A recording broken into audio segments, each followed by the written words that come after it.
What's up, and welcome back to Interpreting the Stars, where today we're bringing it back to our Die Hard movie marathon with the third film in the series, Die Hard with a Vengeance. Now, a lot of people have a lot of different opinions on the series as a whole, but this is the film that I grew up with, partially because the other films came out when I was a baby, and this was when I was old enough to comprehend kind of what's going on, and partially because my family has always loved it as a whole. Whatever the case is, whenever I watch this movie, I consider it to be my Die Hard film, and I love it to pieces. But what happens when I break this thing down on a technical level?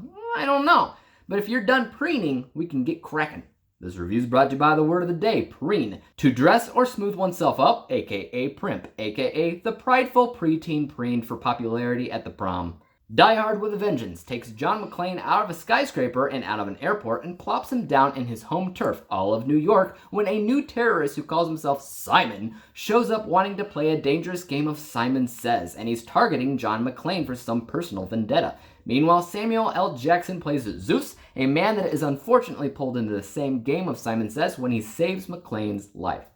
Now, above all else, this is a fun movie. To be honest, it's hardly a Die Hard film versus just a John McClane movie. I mean, just because you clearly have the same character in there doesn't exactly make it a Die Hard film. I think one of the latest Pirates of the Caribbean films had the same problem, where it was more or less just a Jack Sparrow movie versus Pirates of the Caribbean. Because Die Hard and Pirates are both types of films to have a distinctive and definitive structure when you think of the movie. But when you have a main character like that and you have him just do his own adventure, it becomes more of a spin-off than an actual part of the same franchise.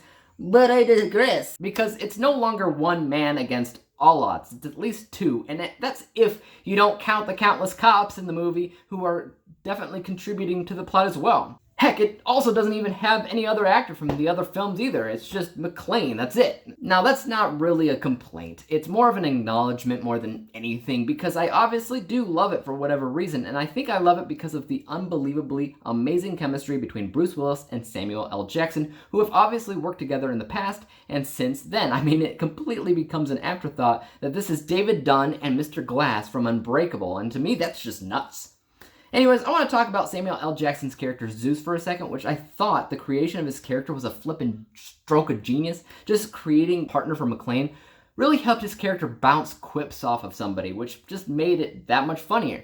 But it's this presentation that he pulled off that I personally love, which was basically just a black John McClane. I mean, seriously, they are very, very similar characters. They just had a different background and upbringing. Neither of them care that if they upset a terrorist by being sarcastic. Both of them are very set in their ways, and because of it, they bicker like children from beginning to end. It's the whole argument that you wouldn't want to date yourself because you drive yourself crazy. They didn't have to make his character a polar opposite of McClane, even though that might have been easier.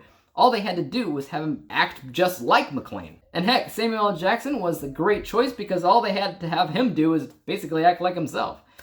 Now, onto the villain. I've said it before that when thinking back to every Die Hard film, a lot of people will be hard-pressed to remember anybody other than Hans Gruber, but I take that back because Simon is a pretty great villain. He's got a way about him that excels in dialogue because he often rhymes in what he says in the game of Simon Says. He's manipulative, he's deceptive, and very, very smart. He actually reminded me a little bit of the character Mysterio in Spider-Man because just what's brewing in his head that not everybody may know yet, and Jeremy Irons is very, very good in this role. I personally believe it's one of his best roles, not that I've seen many of them. There is honestly a lot of things going on here that I love, even though I don't fully see it as a Die Hard film and I miss seeing the likes of Reginald VelJohnson and McClane's wife Holly.